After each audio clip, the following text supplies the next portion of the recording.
നിന്റെ പേര് ഇസ്രായേൽ. യാക്കോബിന്റെ ജീവിതത്തിലെ ഒരു വലിയ ടേണിംഗ് പോയിന്റ് ആയിരുന്നു ഈ യോർദാൻ കരക്കരികിലുള്ള ദൈവവുമായിട്ടുള്ള ഇടപാട്. കാരണം അവിടെ പറയുന്നത് എന്താ, ഇത്രയും വലിയ അനുഗ്രഹങ്ങളുമായിട്ട് ഒരു വലിയ സൈന്യമായിട്ട് അല്ലെ, ഒരു ജാതിയായി അല്ല, ഒരു ദേശമായി യാക്കോബ് കടന്നു വരുമ്പോൾ യാക്കോബ് പല്ല് പിടിച്ച ദൂതനോട് എന്താ പറഞ്ഞേ? നീ എന്നെ അനുഗ്രഹിച്ചിട്ടല്ലാതെ നിന്നെ ഞാൻ വിടില്ല. ചതിയനായ എന്നെ, നിന്റെ കൈ എന്റെ മേൽ വെക്കാതെ ദൈവമേ ഞാൻ നിന്നെ വിടത്തില്ല. Without god no transactions this not. എന്ത് അനുഗ്രഹം ഉണ്ടെങ്കിലും യാക്കോബ് തിരിച്ചറിയുന്ന, യാക്കോബിന്റെ ജീവിതത്തിലെ ഏറ്റവും biggest point, I need your hand with me. ഒട്ടകങ്ങളും ആടുമാടുകളും കുഞ്ഞുങ്ങളും ഭാര്യമാരും ഒരു വലിയ സൈന്യമായി ക്രോസ് ചെയ്യുന്ന യാക്കോബ് യഹോവയായ ദൈവവുമായുള്ള ആ അഭേദ്യമായ ബന്ധം ആഗ്രഹിച്ച് കാംക്ഷിച്ച് യോർദാൻ നദി കടന്ന് കനാൻ ദേശത്തിലേക്ക് മടങ്ങി വരികയാണ്. He's coming and to a transaction between god. Then what happens? റൂബൻ ആദിജാതനും സഹോദരന്മാരും തമ്മിലുള്ള കുറെ ഇടപാടുകൾ. എന്ത് സംഭവിക്കുന്നു? അസൂയയുണ്ടാകുന്നു. യോസേഫിനെ അവർ വിറ്റുകളയാനായിട്ട് അല്ലെങ്കിൽ കൊന്നുകളയാൻ തീരുമാനിച്ചവർ പിന്നെ സഹോദരന്മാർ തമ്മിൽ കൂടി ആലോചിച്ച് അത് പൊട്ടക്കിണറ്റിലിടാൻ തീരുമാനിച്ചു. അങ്ങനെ യോസേഫ് ഈജിപ്തിലേക്ക് വരികയാണ്. 39 അധ്യായം. ഈ 39 അധ്യായത്തിൽ യോസേഫ് മിസ്രൈമിലേക്ക് വരുമ്പോൾ ആരാണ് യോസേഫിനെ മിസ്രൈമിൽ കൊണ്ടുവന്ന് അറിയാവോ? What do we read? Who brings Joseph to Egypt?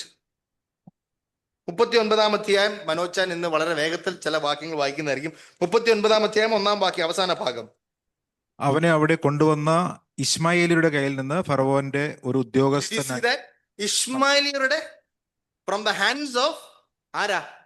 അപ്പന്റെ സഹോദരനായ അല്ല വല്യപ്പന്റെ സഹോദരനായ ഇസ്മായേലിയരുടെ കയ്യിൽ നിന്നാണ് ആര് മിസ്രൈമിലേക്ക് വരുന്നത്? ഈ പൊട്ടക്കിണറ്റിൽ നിന്ന് ആരെ ദൈവം ഉപയോഗിച്ചത് ടു സേവ് ജോസഫ്? ഇസ്മായേലിന്റെ സന്തതി പരമ്പര. Are you getting my point? ദൈവത്തിന്റെ കാര്യപരിപാടിയിൽ എല്ലാവർക്കും ഒരു ആക്ട് ഉണ്ട്. And so God is using the children of Ishmael to bring Joseph to the land of Egypt. And Joseph comes to the land of Egypt being sold to an Egyptian master. His name is, the Sunday school പിള്ളേർ നിങ്ങൾ ഏറ്റു പറഞ്ഞേ ഇന്ന് ഞാൻ പോകത്തുള്ളൂ, Potiphar. കഴിഞ്ഞ ദിവസം കാനത്ത് class നടന്നപ്പോൾ നെടുമ്പാശ്ശേരിയിലെ ജെയിംസ് തോമസ് ഞങ്ങളെ ക്ലാസ് എടുത്തത്. അപ്പം അദ്ദേഹം ക്ലാസ് എടുത്തപ്പോൾ എനിക്ക് ഇഷ്ടപ്പെട്ടൊരു ഇദ്ദേഹം ഇങ്ങനെ റിപ്പീറ്റ് ചെയ്തുകൊണ്ടിരിക്കും. നമ്മൾ റിപ്പീറ്റ് ചെയ്താൽ his class will not go. അപ്പൊ ആരും കണ്ണടച്ച് ധ്യാനിക്കേണ്ടി വരത്തില്ല. അതുകൊണ്ട് ഞാൻ പറയുമ്പോൾ നിങ്ങൾ എൻ്റെ കൂടെ റിപ്പീറ്റ് ചെയ്യണം. ആരുടെ ഭവനത്തിലാ ചെന്നേ? പോത്തിഫറിന്റെ ഭവനത്തിൽ. ഇനിയും ചില വാക്യങ്ങൾ. സോ ഞാൻ കഴിഞ്ഞ പ്രാവശ്യം സമ്മറി എടുത്തതിന് അല്പം വ്യത്യാസം. എൻ്റെ ഹൃദയത്തെ അല്ലെങ്കിൽ നമുക്ക് എടുക്കാൻ പറ്റുന്ന ചില വാക്യ ശകലങ്ങൾ, നിങ്ങളുടെ ഹൃദയത്തിൽ ഓർത്തിരിക്കേണ്ട ചില വാക്യങ്ങൾ വളരെ വേഗത്തിൽ മനോജാനും കൂടെ വായിക്കുന്നതായിരിക്കും. യോസേഫ് പോത്തിഫറിന്റെ ഭവനത്തിൽ വരുമ്പോൾ എൻ്റെ ഹൃദയത്തെ വളരെ വിസ്മയിപ്പിച്ച ഒരു വാചകം അവിടെയുണ്ട്. പല തവണ ആ അധ്യായത്തിൽ അത് റിപ്പീറ്റഡ് ആണ്. And that is the same thing that Jacob also realized. 39 അധ്യായത്തിന്റെ 2 വാക്യം ഒന്ന് വായിക്കാവോ മനോജ? യഹോവ യോസഫിനോട് കൂടെ ഉണ്ടായിരുന്നത് കൊണ്ട്. യഹോവ യോസേഫിന്റെ കൂടെ ഉണ്ട്. ഇത് എത്ര തവണ റിപ്പീറ്റ് ഉണ്ടെന്ന് അറിയാവോ? Can you read verse 3? യഹോവ അവനോട് കൂടെ ഉണ്ടെന്നും. യഹോവ അവനോട് കൂടെ ഉണ്ടെന്ന് ആര് തിരിച്ചറിഞ്ഞു? പോത്തിഫർ തിരിച്ചറിഞ്ഞു. 5 വാക്യം. അവൻ തന്റെ വീട്ടിനും തനിക്കുള്ള സകലത്തിനും അവനെ വിചാരകനാക്കിയത് മുതൽ യഹോവ യോസഫിന്റെ നിമിത്തം മിസ്രൈമിന്റെ വീടിനെ അനുഗ്രഹിച്ചു. മനസ്സിലാവുന്നുണ്ടോ? യോസേഫിനോട് കൂടെ ആരുടെ കരം ഉണ്ടായിരുന്നു? ദൈവത്തിന്റെ കരം ഉണ്ടായിരുന്നു. ആര് തിരിച്ചറിഞ്ഞു? പോത്തിഫർ തിരിച്ചറിഞ്ഞു. പോത്തിഫർ തന്റെ കാര്യങ്ങൾ ആരെ ഏൽപ്പിച്ചു? യോസഫ്. അപ്പോ എന്തുകൊണ്ട് പോത്തിഫർ അനുഗ്രഹിക്കപ്പെട്ടു? യോസേഫിനെ ഏൽപ്പിച്ചുകൊണ്ടാണോ? അല്ല, യഹോവയുടെ കരം യോസേഫിനോട് കൂടെ ഉണ്ടായിരുന്നുകൊണ്ട് യോസേഫ് ചെയ്ത എല്ലാ കാര്യത്തിലും ദൈവം അനുഗ്രഹിച്ചു. ആ ബ്ലെസ്സിങ് ആർക്കും കിട്ടി? പോത്തിഫറിനും കിട്ടി. അവസാനിച്ചില്ല. നിങ്ങൾ വായിക്കും 21 വാക്യം. ഇത് മോശ എത്ര ക്ലിയർ ആയിട്ടുള്ള ഒരു ഇൻസ്ട്രക്ഷൻ ഇസ്രായേൽ മക്കളോട് പറയുകയാണ്. 21 വാക്യം ഒന്നുകൂടി വായിച്ചേ. 39:21. എന്നാൽ യഹോവ യോസഫിനോട് കൂടെ ഇരുന്നു. യഹോവ യോസേഫിന്റെ കൂടെ ഇരുന്നു. ഇത് എവിടെ വെച്ചാ സംഭവിക്കുന്നത് അറിയാം? ഈ 2 വാക്യങ്ങളുടെ ഇടയിൽ എന്ത് സംഭവിച്ചു? പോത്തിഫറിന്റെ ഭാര്യ യോസേഫിനെ ടെംപ്റ്റ് ചെയ്യാനായിട്ട് ശ്രമിച്ചു. The word used is pornio അല്ലെങ്കിൽ she tried to expose herself in a way that she will tempt Joseph. യോസെഫ് അതിൽ നിന്ന് ഓടുന്നു. യോസെഫിന്റെ സ്വഭാവ ഗുണങ്ങളിൽ ഒന്ന് തന്റെ ക്യാരക്ടർ, തന്റെ ഇന്റഗ്രിറ്റി, താൻ വ്യക്തമായിട്ട് he keeps that and he runs away from those ladies. Sexual lustൽ നിന്ന് താൻ ആ ഏരിയയിൽ നിൽക്കാതെ പോലെ താൻ ഓടിപ്പോയപ്പോഴത്തേക്ക് ഈ സ്ത്രീ തന്റെ തുണി ഒന്ന് പിടിച്ചു, പോത്തിഫറിന്റെ അടുത്ത് പരാതി പറഞ്ഞു. പോത്തിഫർ അവനെ കൊണ്ട് എവിടെ ഇട്ടു? കാരാഗ്രഹത്തിൽ കൊണ്ടിട്ടു. തെറ്റായ ഒരു ആരോപണത്തിന്റെ അടിസ്ഥാനത്തിലാണ് ആര് കാരാഗ്രഹത്തിൽ കിടക്കുന്നത്? പക്ഷെ അവിടെയും മോശ എന്താ രേഖപ്പെടുത്തിയിരിക്കുന്നത്? യഹോവ യോസേഫിനോട് കൂടെ ഇരുന്നു. കാരാഗ്രഹത്തിൽ കിടന്നാലും കൊട്ടാരത്തിൽ കിടന്നാലും ഒറ്റ കാര്യമേ ഉള്ളൂ, ദൈവത്തിന്റെ കൈ എൻ്റെ ഒപ്പം, എൻ്റെ കുടുംബത്തിൽ, എൻ്റെ കുഞ്ഞുങ്ങളുടെ ജീവിതത്തിൽ, എൻ്റെ ജോലി സ്ഥലത്ത്, എൻ്റെ തീരുമാനങ്ങളിൽ യഹോവയുടെ കരം. ഇനി നമ്മൾ എവിടെ പോയി നാം തകർന്നു വീണെന്ന് പറഞ്ഞാലും ഈ അധ്യായമാണ് എനിക്ക് തോന്നുന്നു ഉൽപ്പത്തിയിലെ ഏറ്റവും അവസാന അധ്യായം ഞാൻ വളരെ ഇഷ്ടപ്പെടുന്ന അധ്യായം. കാരണം the Lord's hand was with, ആ കരമാണ് ഇസ്രായേൽ മക്കളെ ചെങ്കടൽ പുലർത്തി നടത്തുന്ന ദൈവം. ആ കരം ഈ യൗവനക്കാരന്റെ കൂടെ ഉണ്ടായിരുന്നു എന്നുള്ളത് എത്രയോ വലിയ അത്ഭുതമാണ്. തീർന്നില്ല. 23-ാമത്തെ വാക്യം ഒന്നുകൂടും വായിച്ചേ. യഹോവ അവനോട് കൂടെ ഇരുന്ന് അവൻ ചെയ്തതൊക്കെയും സഫലമാക്കുക കൊണ്ട് അവന്റെ കൈക്കീഴുള്ള യാതൊന്നും കാരാഗ്രഹ പ്രമാണി നോക്കിയില്ല. യഹോവ കൂടെ ഇരുന്നു, അവന്റെ കയ്യിലുള്ളത് ഒന്നും നോക്കേണ്ടി വന്നില്ല. ദൈവം അവനെ അനുഗ്രഹിച്ചുകൊണ്ടേയിരുന്നു. Look at that thrust of that chapter. 39th ചാപ്റ്ററിന്റെ ത്രസ്റ്റ്. പോത്തിഫറിന്റെ ഭാര്യയിൽ നിന്ന് അദ്ദേഹം ഓടി. അതൊരു വലിയ മാതൃകയാണെങ്കിൽ പോലും യഹോവയായ ദൈവത്തിന്റെ കരം he was there with Joseph. What a blessing. Okay, നമ്മൾ ആ അധ്യായം അവസാനിച്ചു. അവിടെ 4 ക്യാരക്ടേഴ്സ് നമ്മൾ പ്രത്യേകം കാണുന്നു. ഒന്ന്, യാഹുവേ, യഹോവയായ ദൈവം തന്നോട് കൂടെ ഉണ്ടായിരുന്നു. 2, യോസേഫ്, he protects his integrity. താൻ കാരാഗ്രഹത്തിൽ കയറുന്നു. അതിനുശേഷം പോത്തിഫറിന്റെ ഭാര്യ 2 തെറ്റാണ് ചെയ്യുന്നത്. ഒന്നെന്താ? യോസേഫിനെ സെക്ഷുവൽ ലസ്റ്റിൽ തന്നെ ടെംപ്റ്റ് ചെയ്യുന്നു. 2, യോസേഫിനെതിരെ കള്ളം പറയുന്നു. ഭോഷ്ക് പറയുന്നു, കള്ളസാക്ഷ്യം താൻ പറയുകയാണ്. അതിനുശേഷം 40-ാമത്തെ അധ്യായത്തിലേക്ക് വരുമ്പോൾ പോത്തിഫറിന്റെ ചീഫ് കപ്പ് ബെയർ, അല്ലെ, മലയാളത്തിൽ അതിന്റെ വാക്ക് പാനപാത്രവാഹകൻ, യോസേഫിനെ മറന്നു എന്ന് രേഖപ്പെടുത്തിയിട്ടുണ്ട്. പക്ഷെ ആരുടെ കരം ആരുടെ കൂടെ ഉണ്ടായിരുന്നു? യോസേഫിനോട് കൂടെ ഉണ്ടായിരുന്നു. So R you getting the thrust of chapter 39 and 40? 40-ാമത്തെ അധ്യായം വരുമ്പോഴത്തേക്ക് കാരാഗ്രഹത്തിൽ ഈ കഫ് ബെയറർ, അതായത് പാനപാത്രവാഹകന് സ്വപ്നങ്ങൾ ഉണ്ടാകുന്നു. 2 പേർക്ക് സ്വപ്നം ഉണ്ടാകുന്നു. 2 പേർക്കും ഇന്റർപ്രറ്റ് ചെയ്ത് കൊടുക്കുന്നു. യോസേഫ് പറയുന്നു, എന്റെ കാര്യം മറക്കല്ലേ എന്ന് യോസേഫ് സ്വയം പറയണം. എന്റെ കാര്യം അവിടെ ചെല്ലുമ്പോ പറയണം. പക്ഷെ 40-ാം അധ്യായം അവസാനിക്കുമ്പോൾ 23-ാമത്തെ വാക്യം ഒന്ന് വായിക്കാമോ മനോജ? എങ്കിലും പാനപാത്രവാഹകന്മാരുടെ പ്രമാണി യോസഫിനെ ഓർക്കാതെ അവനെ മറന്നു കളഞ്ഞു. ലോകത്തിലെ എല്ലാ മനുഷ്യരും മറന്നു കളഞ്ഞാലും മറക്കാത്ത ഒരു ദൈവം അവനോട് കൂടെ ഉണ്ടായിരുന്നു. 41-ാമത്തെ അധ്യായം ആർക്ക് സ്വപ്നം വന്നു? ഫറവോന് സ്വപ്നങ്ങൾ വന്നു. he starts getting dreams. ഈ ഡ്രീംസ് കിട്ടിയിട്ട് ഇതാര് ഇന്റർപ്രറ്റ് ചെയ്യും? 30-ാമത്തെ വയസ്സിലാണ് യോസേഫ് ഫറവോന്റെ കൊട്ടാരത്തിലേക്ക് കയറുന്നത്. എന്ത് പ്രായമുണ്ട്? 30-ാമത്തെ വയസ്സിൽ, അല്ലെ? ഫറവോന്റെ കൊട്ടാരത്തിലേക്ക്, അല്ലെങ്കിൽ ഫറവോന്റെ സന്നിധിയിലേക്ക് യോസേഫിനെ ദൈവം ഉയർത്തുകയാണ്. അവിടെയും യോസേഫിന്റെ ഒരു വലിയ പ്രത്യേകത. If you come to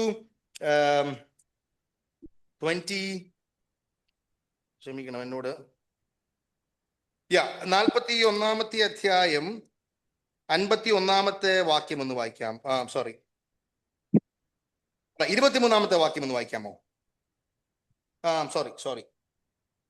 41.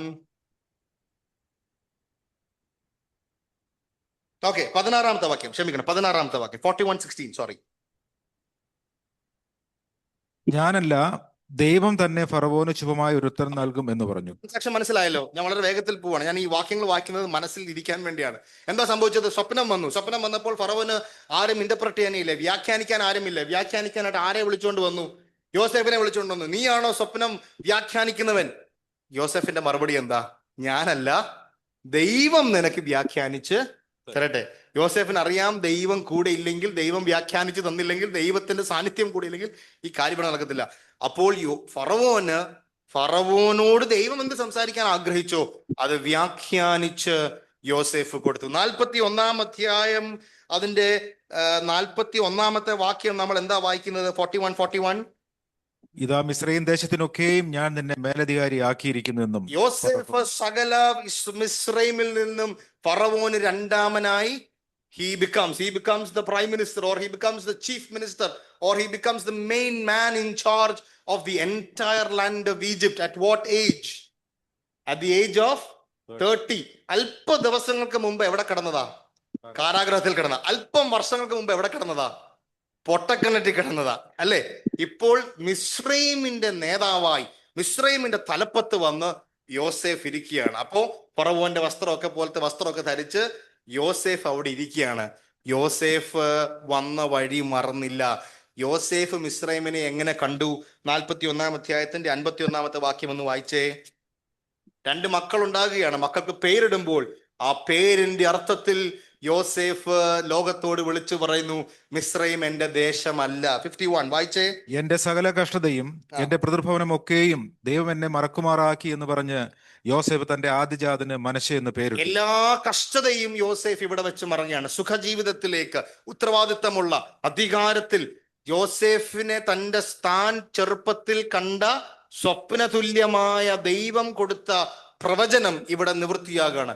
Ephraim ജനിക്കുമ്പോ, നിങ്ങൾ ശ്രദ്ധിച്ചോണം, ആര് ജനിക്കുമ്പോഴാണ് അടുത്ത അർത്ഥം ഇടുന്നത് കണ്ടോണം. എഫ്രൈം ജനിക്കുമ്പോ പേരെന്താ?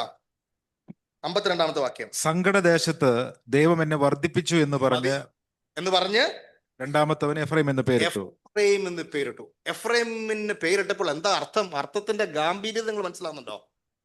സങ്കടദേശത്ത് എന്നെ കൊണ്ടുവന്നു. ഈ ഈജിപ്റ്റ് യോസേഫിനെ സംബന്ധിച്ചിടത്തോളം is the land of affliction. R you with me? ഇത് സങ്കടദേശം. എവിടെ ഇരിക്കുന്നത്? പൊട്ടക്കിണറ്റിലല്ല ഇരിക്കുന്നത്. എവിടെ ഇരിക്കുന്നത്? കാരാഗ്രഹത്തിലല്ല ഇരിക്കുന്നത്. എവിടെ ഇരിക്കുന്നത്? ഫറവോന്റെ വലത്ത് ഭാഗത്ത് രണ്ടാമനായി മിസ്രൈമിന്റെ ഏറ്റവും തലപ്പത്ത് ചെന്നിരിക്കുമ്പോൾ യോസേഫ് മിസ്രൈമിനെ എന്താ വിളിച്ചത്? ഇത് സങ്കടദേശം, ദ ലാൻഡ് ഓഫ് അഫ്ലിക്ഷൻ എന്ന് പേര് ആർക്കിട്ടു? എഫ്രൈമിന് ഇട്ടു. And so Joseph looks at Egypt at a very different angle. Are you with me? Are you getting where Joseph is coming from? And so he calls it the land of affliction.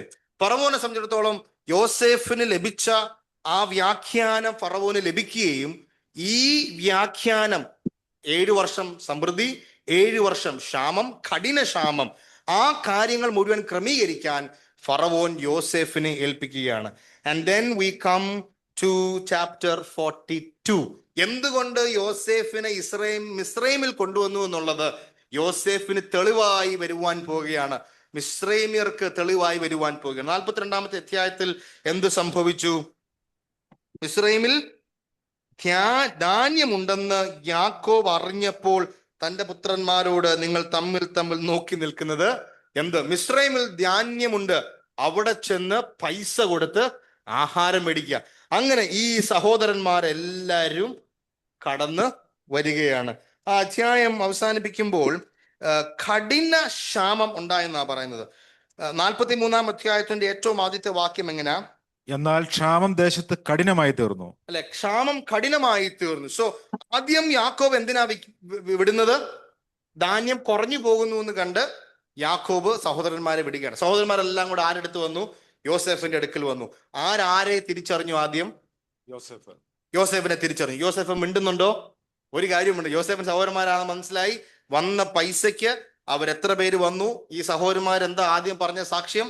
ഞങ്ങൾ പരമാർത്ഥികളാകുന്നു, ഞങ്ങൾ നിന്റെ ദാസന്മാർ, അല്ലേ? ആരോടാ പറഞ്ഞത്? യോസേഫിനോട്. യോസേഫ് കുത്തിനൊന്നും പിടിക്കാൻ പോയില്ല. പക്ഷെ അവന്മാർ അവരുടെ സാക്ഷ്യം പറഞ്ഞപ്പോൾ, ഞങ്ങൾ പരമാർത്ഥികളാകുന്നു, ഞങ്ങൾ സത്യസന്ധരാണ്, ഞങ്ങൾ നിന്റെ ദാസനല്ലയോ എന്നൊക്കെ പറഞ്ഞ് പണം കൊടുത്ത് ആഹാരം മേടിച്ച് തിരിച്ച് മടങ്ങി പോകുന്നു. യോസേഫിന് എന്തറിയാം? ക്ഷാമം വരും. എന്തറിയാം? ഇവര് തിരിച്ച് വരും. ഇനിയും വരുമ്പോൾ ആരെ കൊണ്ടുവരണം? ബെന്യാമിനെ കൊണ്ടുവരണം. നിങ്ങളുടെ ഏറ്റവും ഇളയ സഹോദരനെ കൊണ്ടുവരാനായിട്ട് പറഞ്ഞു. 43 അധ്യായം സഹോദരന്മാര് തിരിച്ചുപോയി, ആഹാരം കഴിച്ചു, ആഹാരം തീർന്നു. 43 അധ്യായം ആരംഭിക്കുമ്പോൾ ദേശത്ത്, കനാൻ ദേശത്തും മിസ്രൈം ദേശത്തും അതികഠിനമായ in the root language most severe famine, ഇതുവരെ കാണാത്ത, അബ്രഹാം കണ്ടതിനേക്കാൾ വലിയ ഒരു ക്ഷാമം കനാൻ ദേശത്തും ഈജിപ്തിലും ഉണ്ടായി. അങ്ങനെ ഉണ്ടായപ്പോൾ യാക്കോബ് പറഞ്ഞു, എന്ത് പറഞ്ഞു? പോയി വീണ്ടും ആ മിസ്രൈമിനെ കാണാൻ പറഞ്ഞു. അപ്പോൾ തുടങ്ങി കോൺവെർസേഷൻസ്. ആരാണ് ആദ്യം സംസാരിച്ച് തുടങ്ങുന്നത്? ഓപനങ്ങൾ പറഞ്ഞ കറക്റ്റാ, പറഞ്ഞോ. യഹൂദ സംസാരിച്ചു തുടങ്ങി. മൂന്നാമത്തെ വാക്യം, അതിന് യഹൂദ പിതാവായ യാക്കോബിനോട് സംസാരിച്ചു. എന്താ സംസാരിച്ചത്? ഇനി അങ്ങോട്ട് ചെന്ന് ആഹാരം പിടിക്കണം, ആരെ കൂടെ കൊണ്ടുപോകണം? നിങ്ങളുടെ സഹോദരൻ ബെന്യാമിനെ കൊണ്ടുപോകണം. അപ്പൻ എന്ത് പറഞ്ഞു? നീ എന്നെ കുഴിയിൽ ഇറക്കുന്നോളം നീ ഒരുത്തനെ നിങ്ങൾ കൊണ്ടുപോയി ഒരു പരുവാക്കി, ഇനി ഇവനെയും കൂടെ കൊണ്ടുപോയി നശിപ്പിക്കാൻ പോവാണെന്ന് പറഞ്ഞപ്പോൾ യഹൂദ പറഞ്ഞു, നമ്മൾ ആരും മരിക്കാതിരിക്കേണ്ടതിന് ഞാൻ ഇവനെ കൊണ്ടുപോകണം. ഞാൻ ഇവനെ കൊണ്ടുപോയി, ബെന്യാമിനെ കൊണ്ടുപോയി ഞാൻ അവിടെ മടക്കിക്കൊണ്ടുവരാം, അല്ലെങ്കിൽ എന്നോട് കണക്ക് ചോദിച്ചോളൂ എന്ന് പറഞ്ഞ് റൂബന്റെ സ്ഥാനത്ത് അല്ല, എല്ലാ സഹോദരന്മാരുടെ സ്ഥാനത്ത് യഹൂദ ഒരു പ്രതിനിധിയായി തന്റെ പിതാവിന്റെ മുമ്പിൽ റെക്കൺസിലിയേഷൻ, ഇന്റർമീഡിയേഷൻ ആരംഭിച്ചു? യഹൂദ ആരംഭിച്ചു. യഹൂദയുടെ ചരിത്രം നാം കഴിഞ്ഞ പ്രാവശ്യം അജോച്ചൻ അവസാനിപ്പിച്ചത് യഹൂദ താമാറുമായിട്ടുള്ള ട്രാൻസാക്ഷനിൽ താമാർ യഹൂദയെക്കാളും നീതിയുള്ള ഒരു സ്ത്രീയായി കണ്ടപ്പോൾ എന്ന് പറഞ്ഞാണ് അവസാനിച്ചത്. ഇവിടെ യഹൂദ തന്റെ ജീവിതത്തിൽ ഒരു ട്രാൻസാക്ഷണൽ ഡിഫറൻസ് ഉണ്ട്. Now the way he's dealing is completely differently. He's now saying, ഞാൻ പകരക്കാരനായി നിൽക്കാം. ഓക്കെ, എന്ത് സംഭവിക്കുന്നു? ദേ കം ടു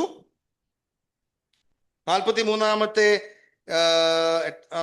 8 വാക്യം. പിന്നെയും യഹൂദ തന്റെ അപ്പനായ ഇസ്രായേലിനോട് പറഞ്ഞത്, ഞങ്ങളും നീയും ഞങ്ങളുടെ കുഞ്ഞുകുട്ടികളും മരിക്കാതെ ജീവിച്ചിരിക്കേണ്ടതിന് ബാലനെ എന്നോട് കൂടെ അയക്കണം എന്ന് പറഞ്ഞു പോയി. യഹൂദയുടെ നേതൃത്വം നാം അവിടെ കാണും. 40 അങ്ങനെ അവർ കടന്നു വന്നിട്ട് എന്ത് സംഭവിക്കുന്നു? ബെന്യാമിനെ കണ്ടപ്പോൾ ആര് പൊട്ടിക്കരഞ്ഞു? യോസെഫ് പൊട്ടിക്കരഞ്ഞു. യോസെഫ് അത് പ്രകടിപ്പിക്കുന്നില്ല. അകത്തെ മുറിയിൽ ചെന്നാണ് പൊട്ടിക്കരഞ്ഞ് തന്റെ സ്വന്തം സഹോദരനെ, തന്റെ മാതാവായ റാഹേലിന്റെ രണ്ടാമനായി താൻ ഒരുപക്ഷെ ലാളിച്ചു വളർത്തിയ ബെന്യാമിനെ മെച്ചൂറായ ഒരു പുരുഷനായി കണ്ടപ്പോൾ യാക്കോബ് പൊട്ടിക്കരഞ്ഞു, അകത്ത് പോയി കരയുന്നു. Then what he brings, then Joseph plays a different game. Now he is now going to test if they are very honest men. ഈ ബെന്യാമിനെ കൂടെ നിർത്താൻ വേണ്ടി, അല്ലെങ്കിൽ ഈ സഹോദരന്മാരെ ലോക്കിടാൻ വേണ്ടി യോസെഫ് പ്ലാൻ ചെയ്യുകയാണ്. അതൊരു ദുഷ്ടനായ യോസെഫിന്റെ പ്ലാൻ ആയിരുന്നു എന്ന് പലപ്പോഴും വായിക്കുമ്പോ അല്ലെ നമ്മൾ ചിന്തിച്ചു പോകും.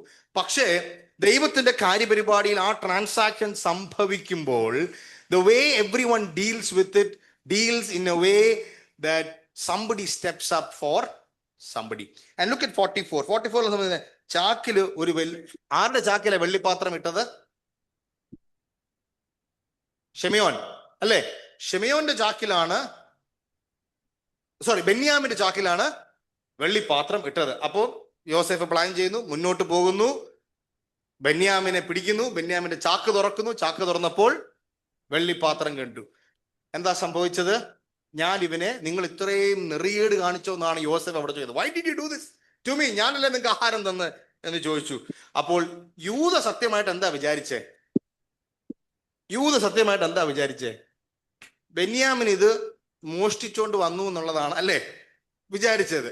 കാരണം ഇവനെ തന്നെ സഹോദരന്മാരാണല്ലോ. അപ്പം സ്വഭാവം പ്രഡിക്റ്റ് ചെയ്ത് കാണും യഹൂദ സ്വഭാവം പ്രഡിക്റ്റ് ചെയ്തു. യഹൂദ 44-ാമത്തെ വാക്യം ഒന്ന് വായിക്കാമോ? അതിന് യഹൂദ, യജമാനോട് ഞങ്ങൾ എന്ത് പറയേണ്ടു, എന്ത് ബോധിപ്പിക്കേണ്ടു, എങ്ങനെ ഞങ്ങളെ തന്നെ നീതീകരിക്കേണ്ടു? ദൈവം അടിയങ്ങളുടെ അകൃത്യം കണ്ടെത്തി, ഇതാ ഞങ്ങൾ യജമാനൻ അടിമകൾ, ഞങ്ങളും ആരുടെ കയ്യിൽ പാനപാത്രം കണ്ടുവോ അവനും തന്നെ എന്ന് പറഞ്ഞു. അതെ, ആരാണെന്നുള്ളത് യഹൂദയ്ക്ക് ഇപ്പൊ അറിയില്ല. ആരെ കണ്ടാലും ഞങ്ങൾ നിന്റെ അടിമകൾ, ഞങ്ങൾ എന്ത് പറയണ്ടു, ഞങ്ങൾ എന്ത് പറഞ്ഞ് നീതീകരിക്കും. സത്യമായി ഈ വെള്ളിപ്പാത്രത്തിന്റെ കേസിലല്ല യോസെഫിനോട് ഇങ്ങനെ പറയേണ്ടത്. എന്ത് കേസിലാ പറയേണ്ടത്? ഇവനെ പൊട്ടക്കിണറ്റിലിട്ടതിന് പറയേണ്ട കേസാണ് അല്ലെ. ഞങ്ങൾ എന്ത് പറയണ്ടു, ഞങ്ങളെ തന്നെ ഞങ്ങൾ എങ്ങനെ നീതീകരിക്കും? തീർന്നില്ല. 18-ാമത്തെ വാക്യം. അപ്പോൾ യഹൂദ അടുത്ത് ചെന്ന് പറഞ്ഞത്, യജമാനനെ, അടിയൻ യജമാനോട് ഒന്ന് ബോധിപ്പിച്ചു കൊള്ളട്ടെ, അടിയന്റെ നേരെ കോപം ജ്വലിക്കരുതേ എന്ന് പറഞ്ഞു. അവസാനം ചാക്ക് തുറന്നു. 30-ാമത്തെ വാക്യം. അതുകൊണ്ട് ഇപ്പോൾ ബാലൻ കൂടെ ഇല്ലാതെ ഞാൻ അവിടുത്തെ അടിയനായ അപ്പന്റെ അടുക്കൽ ചെല്ലുമ്പോൾ ഇവന്റെ പ്രാണനോട് പറ്റിയിരിക്ക കൊണ്ട് ബാലൻ ഇല്ലെന്ന് കണ്ടാൽ അവൻ മരിച്ചു പോകും. ഒരു മിനിറ്റ്,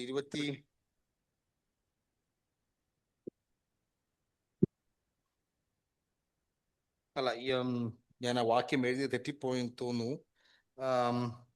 യഹൂദ പറയുന്നുണ്ടല്ലോ, ഞാൻ തന്നെയാണ്, ഞാൻ അവന് പകരക്കാരനായി നിൽക്കും. ഓക്കെ, 33-ാമത്തെ വാക്യം. 33-ാമത്തെ വാക്യം. ആകയാൽ ബാലന് പകരം അടിയൻ യജമാനന് അടിമയായിരിക്കാനും ബാലൻ സഹോദരന്മാരോട് കൂടെ പൊയ്ക്കൊള്ളുവാനും അനുവദിക്കണമേ. 34-ാമത്തെ വാക്യം. ബാലൻ കൂടെ ഇല്ലാതെ ഞാൻ എങ്ങനെ അപ്പന്റെ അടുക്കൽ പോകും? അപ്പന് ഭവിക്കുന്ന ദോഷം ഞാൻ കാണേണ്ടി വരുമല്ലോ.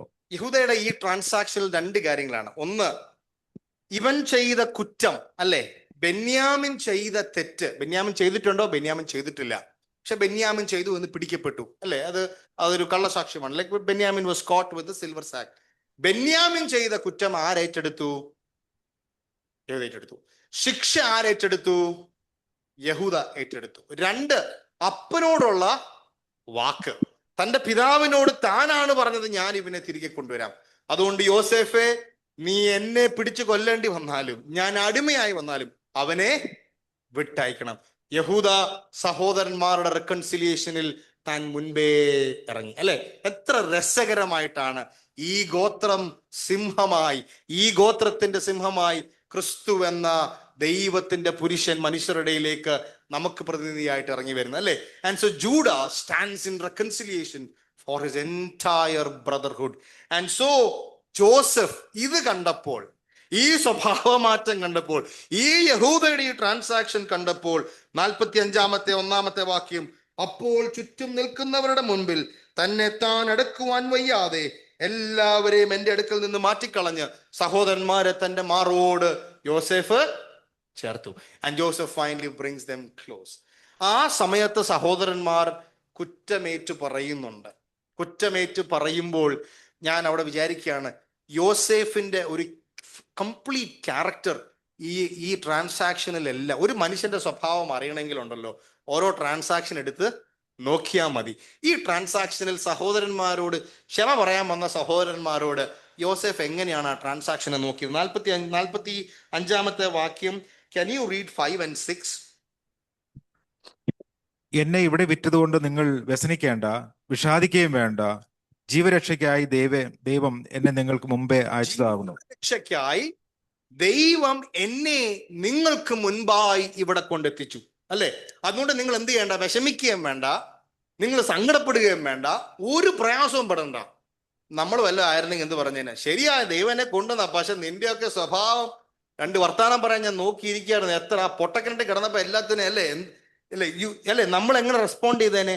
അറ്റ്ലീസ്റ്റ് നമ്മൾ സ്നേഹം കാണിക്കുമായിരിക്കും.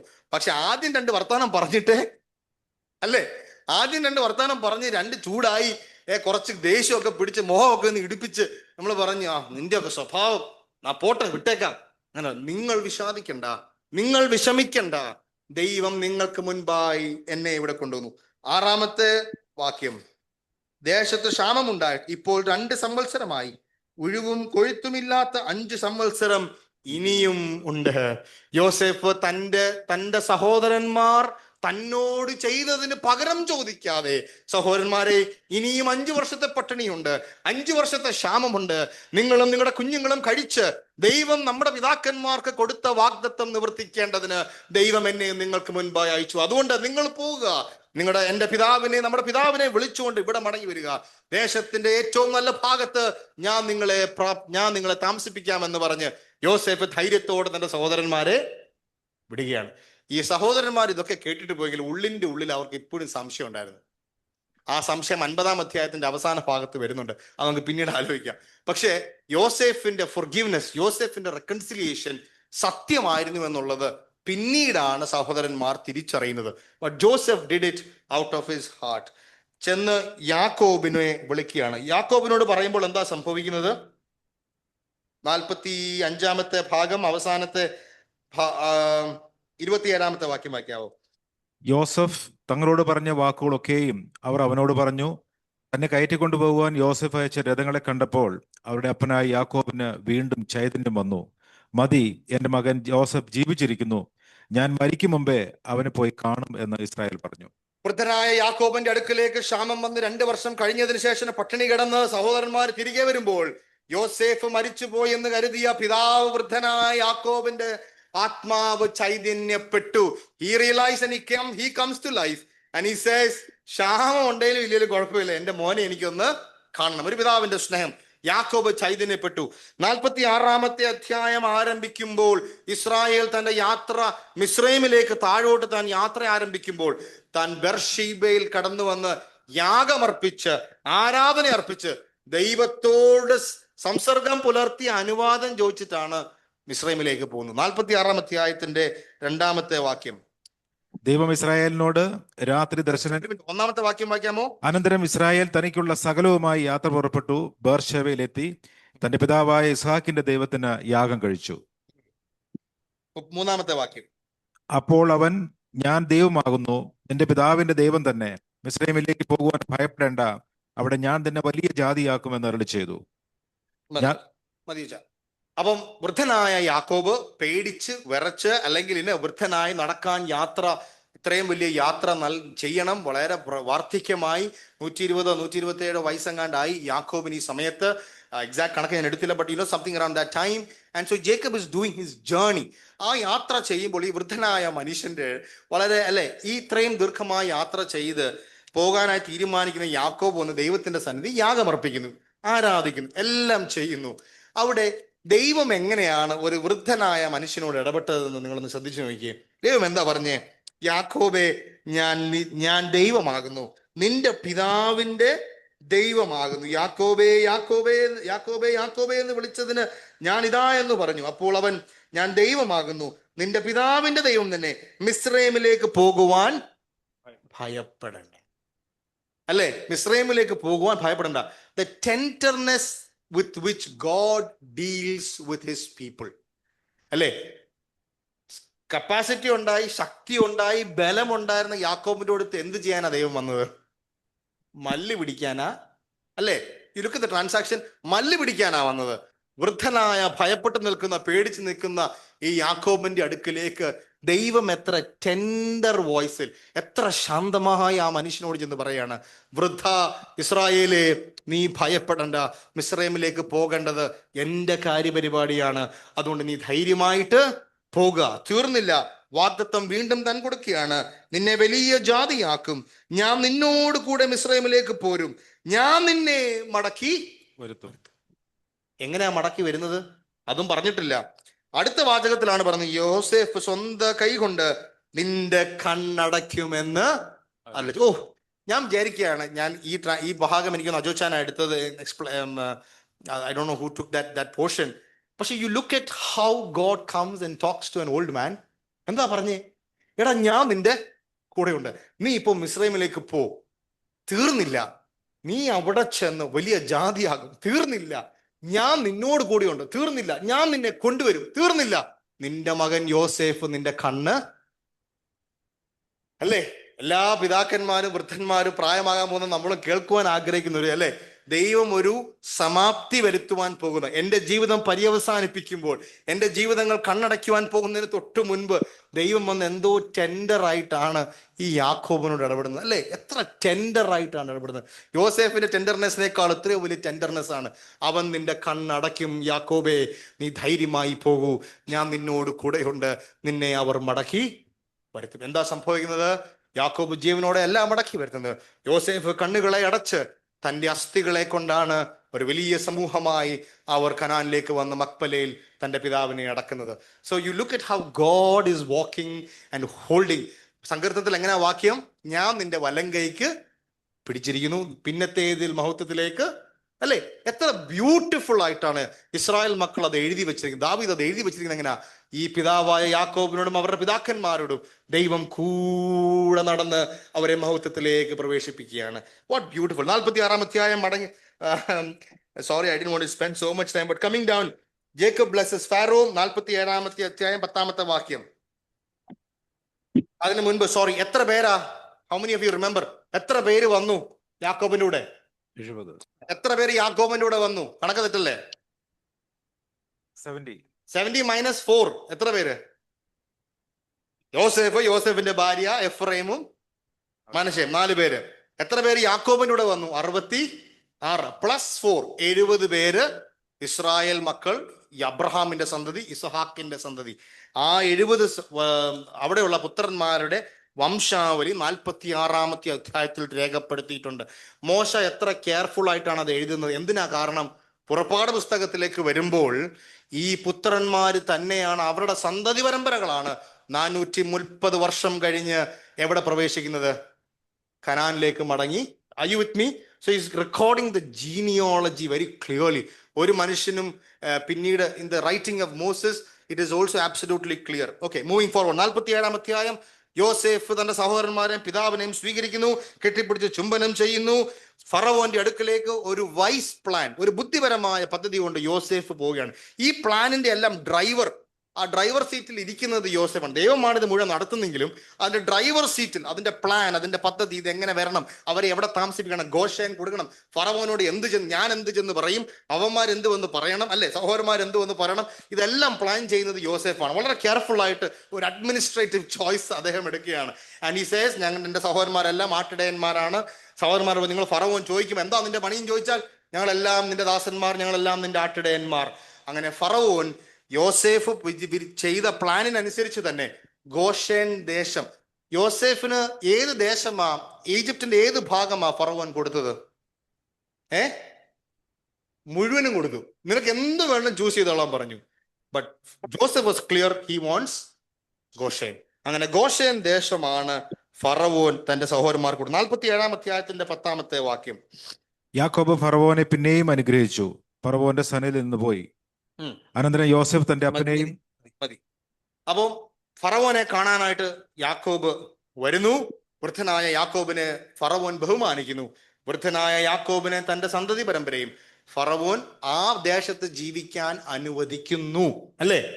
നിന്നെ അനുഗ്രഹിക്കുന്നവനെ ഞാൻ മറന്നുപോകരുത്, നിന്നെ അനുഗ്രഹിക്കുന്നവനെ ഞാൻ അനുഗ്രഹിക്കും, നിന്നെ ശപിക്കുന്നവരെ ഞാൻ ശപിക്കും. ദൈവം എന്തുകൊണ്ട് ഈ ഫറവോനോടും ആ ക്ഷാമത്തിൽ നിന്നൊക്കെ വിടുവിക്കാനായിട്ട് ഇടയായത്? ഈ ഫറവോൻ ഈ യാക്കോബിനെയും ഇസ്രായേലിനെയും അനുഗ്രഹിപ്പാൻ, യോസെഫിനെ അനുഗ്രഹിപ്പാൻ ഫറവോൻ തീരുമാനിച്ചു. So Pharaoh also was with the plan of god. 13-ാമത്തെ വാക്യം, ഞാൻ ആ ഭാഗം വിശദമായിട്ട് നോക്കുന്നില്ല. 13-ാമത്തെ വാക്യം മുതൽ, ക്ഷാമം കഠിനമായി, മിസ്രൈമിൽ ആഹാരം കിട്ടാതെയായി. അപ്പോൾ ഫറവോന് വേണ്ടി ഈ ദേശം മുഴുവനും ഫറവോന്റെ അധിപതി കയ്യിൽ കൊണ്ടെത്തിക്കാൻ യോസേഫ് അഡ്മിനിസ്ട്രേറ്റീവ് പ്ലാൻ ആയിരുന്നു. അല്ലെ? ലാൻഡിന്റെ 1/5 ആർക്ക് വേണം ഫറവോൻ, അല്ലെ? ആദ്യം അവര് വന്ന് ആടുമാടുകളെ വിൽക്കുന്നു, അവരെ ദേശം വിൽക്കുന്നു, അവരെ തന്നെ അടിമകളായിട്ട് ഫറവോന് കൊടുക്കുന്നു. അല്ലെ? ഇപ്പൊ ഫറവോൻ ലഭിക്കുന്ന, ക്ഷാമത്തിലൂടെ ലഭിക്കുന്ന അനുഗ്രഹങ്ങൾ is multi fold. Are you with me? ഫറവോന് ക്ഷാമം ഉണ്ടായപ്പോൾ ഫറവോന് കിട്ടുന്ന സ്വത്തും ഫറവോന് കിട്ടുന്ന പെർപെച്വൽ ഇൻവെസ്റ്റ്മെന്റും ഭയങ്കര വലുതായിരുന്നു. എന്തുകൊണ്ടാ? യോസേഫിനെ അനുഗ്രഹിക്കാൻ, ഇസ്രായേൽ മക്കളെ അനുഗ്രഹിക്കാൻ ഫറവോന്റെ കൈ നീട്ടി. ദൈവം ആ അനുഗ്രഹം കൊടുക്കുന്നു. 48-ാമത്തെ അധ്യായം. വൃദ്ധനായ യാക്കോബ് തന്റെ മരണക്കിടക്കയിലേക്ക് പ്രവേശിക്കുന്നു. 48-ാം അധ്യായം 1-ാം വാക്യം. ഉടനെ അപ്പൻ ദീനമായി കിടക്കുന്നുവെന്ന് വർത്തമാനം വന്നു. അപ്പൻ വയ്യാതായി കിടക്കയിലായിരുന്നു എന്നറിഞ്ഞ് യോസേഫ് ഉടനെ മനശ്ശെയും എഫ്രൈമിനെയും കൂടെ കൊണ്ട് വരികയാണ്. അല്ലേ? Clear? R you with me? എന്ത് സംഭവിക്കുന്നു? മനശ്ശെക്കും എഫ്രൈമിനും ആരനുഗ്രഹം കൊടുക്കുന്നു? ഇസ്രായേൽ അനുഗ്രഹം കൊടുക്കുന്നു. ഇസ്രായേൽ അനുഗ്രഹിക്കുന്നതിന് തൊട്ട് മുൻപ്, അച്ഛാ, can you read 47, 29 and 30? Israel മരിപ്പാനുള്ള കാലം അടുത്തപ്പോൾ അവൻ തന്റെ മകനായ യോസെഫിനെ വിളിപ്പിച്ച് അവനോട്, നിനക്ക് എന്നോട് കൃപയുണ്ടെങ്കിൽ നിന്റെ കൈ എന്റെ തുടയിൻ കീഴിൽ വയ്ക്കുക. എന്നോട് ദയയും വിശ്വസയും കാണിച്ച് എന്നെ മിസ്രൈമിൽ അടക്കാതെ ഞാൻ എന്റെ പിതാക്കന്മാരെ പോലെ നിദ്ര കൊള്ളുമ്പോൾ എന്നെ മിസ്രൈമിൽ നിന്ന് എടുത്തുകൊണ്ടുപോയി അവരുടെ ശ്മശാന ഭൂമിയിൽ അടക്കണമെന്ന് പറഞ്ഞു. നിന്റെ കൽപ്പന പ്രകാരം ഞാൻ ചെയ്യാമെന്ന് അവൻ പറഞ്ഞു. എന്നോട് സത്യം ചെയ്യുക എന്ന് അവൻ പറഞ്ഞു. അവൻ സത്യവും ചെയ്തു. അപ്പോൾ മരണക്കിടക്കയിൽ കിടക്കുന്ന ഇസ്രായേലിന്റെ ഒറ്റ ആഗ്രഹമേ ഉള്ളൂ. ഇനി എന്താ ആഗ്രഹം? എന്റെ പിതാക്കന്മാർ, എന്റെ വല്യപ്പച്ചൻ അബ്രഹാം ഹിത്തത്യനായ എഫ്രോണിൽ നിന്ന് മേടിച്ച മക്പലയിൽ എന്റെ പിതാക്കന്മാർ കിടക്കുന്ന കല്ലറയിൽ ഞാൻ വിശ്രമിക്കണം. അതുകൊണ്ട് യോസേഫേ, നീ ഇവിടുത്തെ വലിയ രാജാവായിരിക്കും, നിന്റെ അപ്പനായിട്ടല്ല എന്നെ ഇവിടെ അടക്കേണ്ടത്. അബ്രഹാമിന്റെയും ഇസ്ഹാക്കിന്റെയും മകനായ യാക്കോബായിട്ട് നീ എന്നെ മക്പലയിൽ അടക്കണം. എന്നോട് സത്യം ചെയ്യാനായിട്ട് യോസേഫ് എഗ്രി ചെയ്യുന്നു. മരിക്കുവാനായി കാലമെടുത്തു. മനശ്ശെയും എഫ്രൈമിനെയും താൻ അരികിൽ കൊണ്ടുവരികയാണ്. മനശ്ശെയും എഫ്രൈമിനെയും അരികിൽ കൊണ്ടുവരുമ്പോൾ, ഞാൻ നേരത്തെ പല പ്രാവശ്യം ഓർമ്മിപ്പിച്ചൊരു കാര്യം, ബെനാച്ചനും അത് പറഞ്ഞിട്ടുണ്ട്, നമ്മളെല്ലാവരും ഞങ്ങൾ റിപ്പീറ്റ് ചെയ്തിട്ടുണ്ട്. Genesis is a book of patterns. അല്ലെ? It's a book of patterns. മനശ്ശയുടെയും എഫ്രൈമിനും തൊട്ട് മുൻപ് നടക്കുന്ന പാറ്റേൺ എന്താ? യാക്കോബിന്റെയും ഏശാവിന്റെയും കേസ്. അത് തന്നെ ഈ അധ്യായത്തിലും സംഭവിക്കുന്നുണ്ട്. എന്താ? എഫ്രൈമിനെ മനശ്ശയും അരികിൽ കൊണ്ടുവരുമ്പോൾ, അനുഗ്രഹിക്കുമ്പോൾ കൈ അല്ലെ, he crosses over them and Ephraim replaces Reuben in the place of Joseph. യോസേഫിന് കൊടുത്ത ഒരു വലിയ അനുഗ്രഹം, മൂത്ത മകൻ റൂബൻ ചെയ്യേണ്ട എല്ലാ ഉത്തരവാദിത്തങ്ങളും ആര് നിവർത്തിച്ചു? യോസേഫ് നിവർത്തിച്ചു. യോസേഫിനെ അദ്ദേഹം അനുഗ്രഹിക്കുന്നു. അവൻ ഒരു മൂത്ത മകനാണ്, ഇരട്ടി പങ്ക് കൊടുക്കുന്നത്. അതുകൊണ്ട് കനാൻ ദേശത്ത് ഒരു മലഞ്ചെരിവ് യോസേഫിന് ഈ ട്രാൻസാക്ഷന്റെ അവസാനം കൊടുക്കും. നമ്മളത് വിശദമായിട്ട് നോക്കി തന്നെ ഞാൻ വായിക്കുന്നില്ല. ആ ട്രാൻസാക്ഷൻ കൊടുക്കുന്നു, യോസേഫിനെ അനുഗ്രഹിക്കുന്നു. യോസേഫിന്റെ അനുഗ്രഹം എഫ്രൈമിലേക്ക് ഇറങ്ങി വരുമ്പോൾ എഫ്രൈം റൂബനെ റീപ്ലേസ് ചെയ്യുന്നുണ്ട്. In the entire history of the Israelites, in many instances when they talk about the 12 sons of Jacob, instead of Reuben, who comes? Ephraim comes. In certain portions, instead of Simeon, Manasseh also comes. Ephraim, Manasseh തുടങ്ങിയ ഒരു ചരിത്രം പറയും. അല്ലെങ്കിൽ എഫ്രൈം അത് അവസാനം ഷെമിയോനെ replace, ഷെമിയോൻ ഉണ്ടെങ്കിൽ ചിലപ്പോൾ യോസേഫിനെ replace ചെയ്ത് എഫ്രൈം ആദ്യം കയറും. I you with me? So ഈ transaction is happening in chapter 48. ഞാനത് അധികം വിശദീകരിക്കാൻ ആഗ്രഹിക്കുന്നില്ല. പക്ഷെ 48-ാം അധ്യായത്തിന്റെ 15-ാം വാക്യം, വയോധികനായ വൃദ്ധനായ കണ്ണുകൾ അടയ്ക്കുവാൻ പോകുന്ന യാക്കോബിന്റെ ഒരു ലളിതമായ സാക്ഷ്യം. 15-ാമത്തെ അധ്യായം 15-ാമത്തെ വാക്യം ഒന്ന് വായിക്കാവോ? പിന്നെ അവൻ യോസെഫിനെ അനുഗ്രഹിച്ചു. എന്റെ പിതാക്കന്മാരായ അബ്രഹാമും ഇസഹാക്കും ഭജിച്ചു പോന്ന ദൈവം, ഞാൻ ജനിച്ച നാൾ മുതൽ ഇന്ന് വരെയും എന്നെ പുലർത്തിയിരിക്കുന്ന ദൈവം, എന്നെ സകല ദോഷങ്ങളിൽ നിന്നും വിടുവിച്ച ദൂതൻ ഈ കുട്ടികളെ അനുഗ്രഹിക്കുമാറാകട്ടെ. ആമേൻ. എന്റെ പിതാവിനെ അനുഗ്രഹിച്ചവൻ, എന്റെ അപ്പന്മാരുടെ കൂടെ നടന്ന ദൈവം, എന്റെ ആട്ടിടയനായി അവൻ എന്നോടൊപ്പം, the Lord shepherded me till this very day. ആ ദൈവം നിങ്ങളെ അനുഗ്രഹിക്കുമാറാകട്ടെ. പര്യവസാനിപ്പിച്ചതിന് ശേഷം 49-ാമത്തെ അധ്യായത്തിലേക്ക് വരുമ്പോൾ 12 മക്കളും ചെയ്തതിന് അവനവൻ ചെയ്തത് അവനവൻ ഇവിടെ മേടിക്കുകയാണ്. അവനവന്റെ റിവാർഡ് അവനവൻ മേടിക്കുകയാണ്. റൂബൻ, ഷിമിയോൻ, ലീവായി, യഹൂദ, 4 ലയയുടെ മക്കൾ, അവരുടെ അനുഗ്രഹം. അടുത്ത ബിൽഹ. അങ്ങനെ 4 സ്ത്രീകളിൽ നിന്നും ഉണ്ടായ 12 പുരുഷന്മാരെ അവരുടെ പ്രവർത്തിക്ക് അവൻ അനുഗ്രഹിക്കുകയാണ്. ഞാനത് വിശദീകരിക്കുന്നില്ല. ഒറ്റ കാര്യം പറയാൻ ഞാൻ ആഗ്രഹിക്കുകയാണ്. ഗലാത്യ ലേഖനം ആ അധ്യായത്തിൽ നമ്മൾ പഠിക്കേണ്ട ഏറ്റവും വിലപ്പെട്ട പാഠം എന്ന് പറയുന്നത്, ഗലാത്യ ലേഖനം അവസാനിപ്പിക്കുമ്പോൾ ആ വാക്യം ഇങ്ങനെയാണ്, ഞാൻ തന്നെ വായിക്കാം. അബ്രഹാമിന്റെ അനുഗ്രഹം ക്രിസ്തു യേശുവിൽ ജാതികൾക്ക് വരേണ്ടതിന് നാം ആത്മാവെന്ന വാഗ്ദത്ത വിഷയം വിശ്വാസത്താൽ പ്രാപിപ്പാൻ തന്നെ. തീർന്നില്ല. എന്നാൽ അബ്രഹാമിന് അവന്റെ സന്തതിക്കും വാഗ്ദത്തങ്ങൾ ലഭിച്ചു. സന്തതികൾക്ക് എന്ന് അനേകരെ കുറിച്ചല്ല, നിന്റെ സന്തതിക്കും എന്നും ഏകനെ കുറിച്ചത്രേ പറയുന്നത്. അതാരാണ്? അത് ക്രിസ്തു തന്നെ. യഹൂദ ഗോത്രത്തിന് അനുഗ്രഹം കൊടുക്കുമ്പോൾ സ്ത്രീയുടെ സന്തതിയായി സർപ്പത്തിന്റെ തലയെ തകർക്കുന്നവൻ, യഹൂദ ഗോത്രത്തിന്റെ സിംഹമായവൻ, ദാവീദിന്റെ വേരായവൻ, ജാതികളെ അനുഗ്രഹിക്കാൻ പോകുന്നവൻ, രാജാക്കന്മാർ എന്നേക്കും ആരാധിക്കുവാൻ പോകുന്നവൻ, രാജ്യത്വം നിത്യം നിലനിൽക്കുവാൻ പോകുന്ന യഹൂദ ഗോത്രത്തിന് യോസേഫ് അത് കൊടുക്കുമ്പോൾ, യാക്കോബ് അത് കൊടുക്കുമ്പോൾ, ഗലാത്യ ലേഖനത്തിൽ പൗലോസ് രേഖപ്പെടുത്തിയിരിക്കുന്നു, അതിന്റെ മൂല കാരണം, ആ അനുഗ്രഹം യഹൂദ അനുഭവിക്കാനായിട്ടുള്ള കാരണം, അതിന്റെ സന്തതി എന്ന് പറയുന്നത് ആരായിരുന്നു? കർത്താവായ യേശു ക്രിസ്തു. അത് പറഞ്ഞ് ഞാൻ അവസാനിപ്പിക്കട്ടെ. ആൻഡ് ദെൻ ആ അധ്യായം അവസാനിപ്പിക്കുമ്പോൾ പൗലോസ് വളരെ ബ്യൂട്ടിഫുൾ ആയിട്ടാണ് എഴുതുന്നത്. ഈ യാക്കോബിന് ഈ 12 മക്കൾക്ക് നമ്മൾ പലരും ഞാൻ ആദ്യം വായിച്ചപ്പം വിചാരിച്ചു എനിക്ക് ഈ അധ്യായം അല്പം വായിക്കാൻ ഇച്ചിരി മടിയായിരുന്നു. കാരണം നമ്മൾ പണ്ടൊക്കെ പഠിക്കുമ്പം ഇറ്റ്സ് നോട്ട് അല്ലേ, നമുക്കത് അത്ര എളുപ്പമൊന്നുമല്ല. നമുക്ക് എന്താ ഈ ബന്ധം? പക്ഷേ ഈ അധ്യായത്തിൽ ആരുടെ അനുഗ്രഹമുണ്ട്? എൻ്റെ അനുഗ്രഹം ഇതിനകത്താണ്. ഗലാത്യ ലേഖനം അവസാനിപ്പിക്കുമ്പോൾ ഇങ്ങനെ എഴുതി, അതിൽ യഹൂദനും യവനനും എന്നില്ല, ദാസനും സ്വതന്ത്രനും എന്നുമില്ല, ആണും പെണ്ണും എന്നില്ല. സഹോദരിമാർ കേൾക്കണം, നിങ്ങൾ എല്ലാവരും ക്രിസ്തു യേശുവിൽ ഒന്നത്രേ. ക്രിസ്തുവിനുള്ളവർ എങ്കിലോ നിങ്ങൾ അബ്രഹാമിന്റെ സന്തതിയും വാഗ്ദത്ത പ്രകാരം അവകാശികളും തന്നെ. ആമേൻ എന്ന് പറഞ്ഞേ, അവകാശികളും തന്നെ. ആൻഡ് സോ ഈ അധ്യായത്തിന്റെ അനുഗ്രഹം ആരുടെ അനുഗ്രഹമാണ്? എൻ്റെ അനുഗ്രഹമാണ്.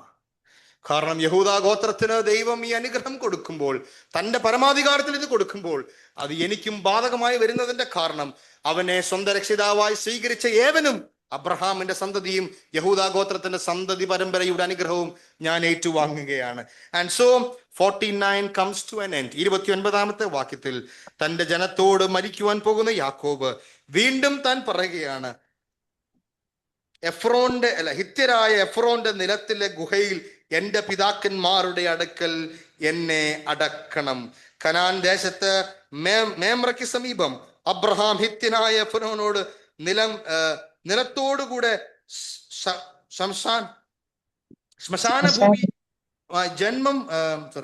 ജന്മം വാങ്ങിയ മെക്പൽ എന്ന നിലത്തിലെ ഗുഹയിൽ തന്നെ. കണ്ണടയ്ക്കുന്നതിന് തൊട്ട് മുൻപും യാക്കോബിന് ഒറ്റ ആഗ്രഹമേ ഉള്ളൂ, ഈ ദേശം ഇത് സങ്കട ദേശമാണ്. അത് ശവപ്പെട്ടിക്കകത്താണെങ്കിൽ പോലും അത് എൻ്റെ അപ്പൻ എഫ്രോനിൽ നിന്ന് മേടിച്ച ആ വസ്തുവിലാണ്, അവിടെയാണ് എൻ്റെ വാഗ്ദത്ത ദേശം, അവിടെ എന്നെ കൊണ്ട് അടക്കണമെന്ന് പറഞ്ഞ് തൻ്റെ കണ്ണുകൾ താൻ പറഞ്ഞ് തന്നെ. യഹോവ എന്താണ് യാക്കോബിനോട് പറഞ്ഞത്? ആര് നിന്റെ കണ്ണടയ്ക്കുമെന്നാ പറഞ്ഞേ? യോസേഫ് അടയ്ക്കുമെന്ന് പറഞ്ഞു. യാക്കോബ് തന്റെ പുത്രന്മാരോട് ആജ്ഞാപിച്ചു തീർന്ന ശേഷം അവൻ കാൽ കട്ടിൽമേൽ എടുത്തു വെച്ചിട്ട് പ്രാണനെ വിട്ട് തൻ്റെ ജനത്തോട്. താൻ എവിടെയാ ചേർന്നത്? മക്പലയിലോട്ടാണോ പോയത്? No, he went to paradise. തൻ്റെ ജനത്തോട്, തൻ്റെ പിതാക്കന്മാർ ആരാധിച്ച, സേവിച്ച, വിളിച്ചിറക്കിയ ആ മഹാദൈവത്തിന്റെ കരങ്ങളിലേക്ക് യാക്കോബ് വിശ്രമിക്കാൻ പോയി.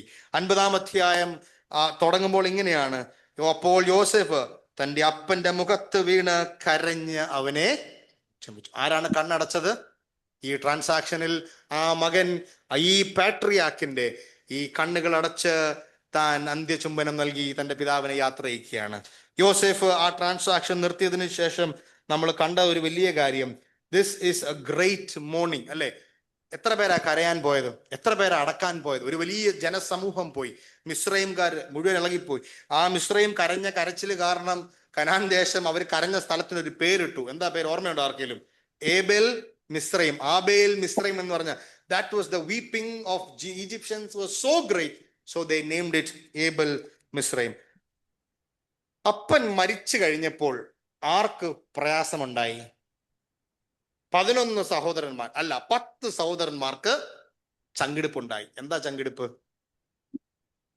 അല്ലെ, എല്ലാ വീട്ടിലും അപ്പം മരിച്ചു കഴിയുമ്പോഴാണ് വീതം, തർക്കം, ബഹളം, അടി, പിടി, അല്ലെ? ഇവിടെ അതുപോലെ തന്നെ അപ്പം മരിച്ചു കഴിഞ്ഞപ്പോൾ എല്ലാവരും ചിരിക്കുന്നു. അപ്പം മരിച്ചു കഴിഞ്ഞപ്പോഴത്തേക്ക് എന്ത് സംഭവിച്ചു? സഹോദരന്മാർ തമ്മിൽ ഇനി ഇവൻ നമ്മളെ പിടിച്ച് വിഴുങ്ങുമോ എന്നുള്ള ഒരു പേടി, അല്ലെ? നമ്മളെല്ലായിരുന്നു കുറെ നാളായി. ഇപ്പൊ അനുഗ്രഹം കൊടുത്ത ആർക്കാ? ഈ അനുഗ്രഹത്തിന്റെ പട്ടിക നോക്കുമ്പോൾ യോസേഫിന് നല്ല അനുഗ്രഹം കൊടുത്തിട്ടുണ്ട്. യോസേഫാണ് മൂത്ത പുത്രനായി. യു ക്യാൻ സീ ദാറ്റ് അത്രയും ബ്ലെസ്സിംഗ് ആണ്. അപ്പൊ അപ്പം മരിച്ച് ഈ ടേബിളിൽ കഴിക്കുന്ന അപ്പന്റെ കസേര വന്ന് ആരിക്കണം? സ്വാഭാവികമായി കുറെ നാളായി നീയൊക്കെ ഇവിടെ കുറച്ച് ഷോ കാണിക്കും, ഞാൻ ഇന്നിവിടെ ഇരിക്കട്ടെ. അപ്പൊ ഓരോരുത്തർ വാ, അല്ലേ, നിന്നെയൊക്കെ ഇവിടെ കൊണ്ടുവന്ന് കഴിപ്പിച്ച് നിനക്കൊക്കെ ആഹാരം നൽകി, നിന്റെ കുഞ്ഞുങ്ങളൊന്നും മരിക്കാതെ നിന്നെ ഇവിടെ കൊണ്ട് കിടത്തിയിട്ട് നീ എന്താ വിചാരിച്ചേ? അപ്പനൊന്ന് പോട്ടെ, കുറച്ച് 2 വർത്താനം പറയാം. യോസേഫ് അതുമെല്ലാം പറഞ്ഞു. ഞാൻ അതാ പറഞ്ഞേ, യോസേഫിന്റെ ഒരു complete character you will see. ഓരോ ട്രാൻസാക്ഷൻ കഴിയുമ്പോൾ ഒരു മനുഷ്യന്റെ റിയൽ ഫേസ് കാണാൻ പറ്റും, അല്ലെ? നമ്മുടെ ജീവിതത്തിൽ നമ്മൾ പലരുമായിട്ട് ഇടപെടുന്നുണ്ടല്ലോ. ഓരോരുത്തരുടെ ട്രാൻസാക്ഷൻ കഴിയുമ്പോൾ നമുക്കറിയാം ഓരോരുത്തരുടെ സ്വഭാവം എങ്ങനെ ഇരിക്കുന്നു, അല്ലെ?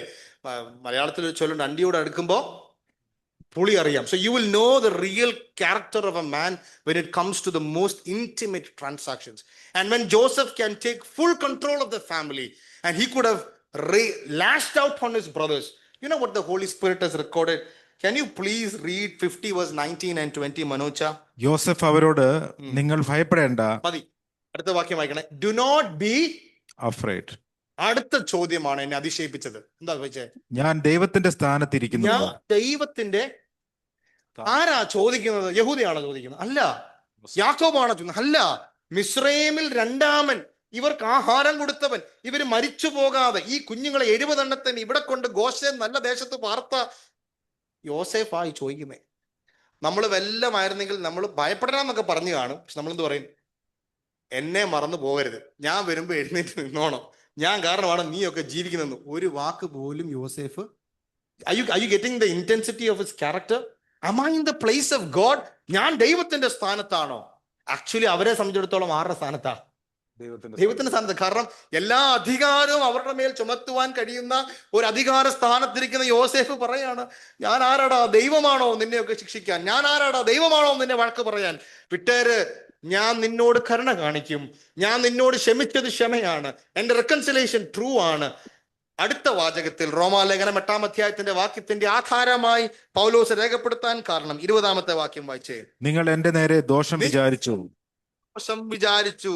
അടുത്തത് ദൈവമോ ബട്ട് ഗോഡ്. അടുത്തത് ഇന്നുള്ളതുപോലെ ബഹുജനത്തിന് ജീവരക്ഷ വരുത്തേണ്ടതിന് അതിന് ഗുണമാക്കി തീർത്തു. ദോഷം നിങ്ങൾ വിചാരിച്ചെങ്കിലും ബഹുജനത്തിന് ഗുണമുണ്ടാകേണ്ടതിന് ദൈവമോ ഇതിനെ ഗുണമാക്കി തീർത്തു. പൊട്ടക്കണത്തിൽ കിടന്നതും പോത്തിഫറിന്റെ വീട്ടിൽ പോയതും കാരാഗ്രഹത്തിൽ കിടന്നതും മിസ്രൈമിൽ രണ്ടാമനായി നിന്നതും നിങ്ങൾ ഇവിടെ മടങ്ങി വന്നതിന്റെ കാരണം ദൈവം ഈ ട്രാൻസാക്ഷന്റെ പുറകിലുണ്ടായിരുന്നു. And so you will see Yahweh's hand throughout the life of Joseph. And so the great morning, ഇതൊന്നും കാണിക്കാനുള്ള നേരം കിട്ടിയില്ല, but I hope you all agreed.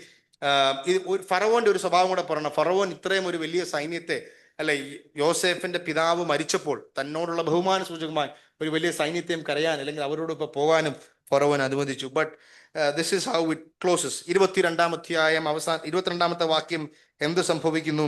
യോസേഫ് തന്റെ മക്കളെയും 3-ാമത്തെ തലമുറയും കാണുന്നു. 24-ാമത്തെ വാക്യം വായിക്കാമോ? അനന്തരം യോസഫ് തന്റെ സഹോദരന്മാരോട്, ഞാൻ മരിക്കുന്നു, എന്നാൽ ദൈവം നിങ്ങളെ സന്ദർശിക്കുകയും ഈ ദേശത്ത് നിന്ന് താൻ അബ്രഹാമിനോടും ഇസ്ഹാക്കിനോടും യാക്കോബിനോടും സത്യം ചെയ്ത ദേശത്തേക്ക് കൊണ്ടുപോവുകയും ചെയ്യുമെന്ന് പറഞ്ഞു. അടുത്ത വായിച്ചോ. ദൈവം നിങ്ങളെ സന്ദർശിക്കുമ്പോൾ നിങ്ങൾ എന്റെ അസ്ഥികളെ ഇവിടെ നിന്ന് കൊണ്ടുപോകണമെന്ന് പറഞ്ഞ് യോസേഫ് ഇസ്രായേൽ മക്കളെ കൊണ്ട് സത്യം ചെയ്യിച്ചു. യോസേഫ് 110 വയസ്സുള്ളവനായി മരിച്ചു. അവർ അവന് സുഗന്ധവർഗമിട്ട് അവനെ മിസ്രൈമിൽ ഒരു ശവപ്പെട്ടിയിൽ വച്ചു. ദൈവത്തിന് സ്തോത്രം. ഉൽപ്പത്തി പുസ്തകം അവസാനിപ്പിക്കുമ്പോൾ ഏറ്റവും അവസാനം രേഖപ്പെടുത്തിയ വാചകങ്ങൾ ഇങ്ങനെയാണ്: അബ്രഹാമിന്റെയും ഇസഹാക്കിന്റെയും യാക്കോബിന്റെയും ദൈവത്തെ എന്റെ പിതാക്കന്മാർ വിളിച്ചു പറഞ്ഞതുപോലെ തന്നെ ആ ദേശത്ത് എന്നെയും കൊണ്ട് അടക്കണം. Take my bones. യോസേഫിന് അറിയാമായിരുന്നു യോസേഫിനെ അവിടെ അടക്കാനായിട്ടേ അനുവദിക്കുള്ളൂ. ആര്? ഫറവോൻ, അല്ലെ?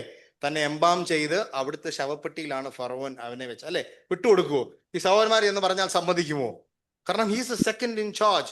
ഫറവോന്റെ ആ കാലഘട്ടത്ത് ഈ ദേശത്തെ മുഴുവൻ അനുഗ്രഹിച്ച ഒരു വ്യക്തിയാണ് യോസേഫ്. യഹോവയുടെ കരം അവന്റെ കൂടെ ഉണ്ടായിരുന്നു. പക്ഷെ യോസേഫ് എന്താ പറഞ്ഞേ? നിങ്ങൾ ഈ ദേശത്ത് നിന്ന് പുറപ്പെടുമ്പോൾ, ഈ സങ്കട ദേശത്തിൽ നിന്ന് അവരെന്നെ എംബാം ചെയ്ത് പുട്ടിയിട്ട് എന്നെ കൊണ്ട് കോഫിൽ ഷോക്കേസി വെച്ചാൽ പോലും ഈ സങ്കട ദേശത്ത് നിന്ന് നിങ്ങൾ പോകുമ്പോ എന്റെ അസ്ഥികളെയും കൊണ്ട് നീ ഇവിടെ പോണം. പുറപ്പാട് പുസ്തകം 20-ാമത്തെ അധ്യായത്തിലേക്ക് മിസ്രൈം ജനം ഇറങ്ങുമ്പോൾ മോശയുടെ കരങ്ങളിലേക്ക് ഫറവോന്റെ ആളുകൾ ചെന്ന് ഈ യോസേഫിന്റെ ബോൺസും എടുത്തത് കൊണ്ടാണ് അവർ കനാൻ ദേശത്തിലേക്ക് പ്രവേശിപ്പിച്ചത്. ദൈവം തന്റെ ഭക്തന്മാരോട് കാണിക്കുന്ന വിശ്വസ്തത എത്രയോ വലുതാണ്.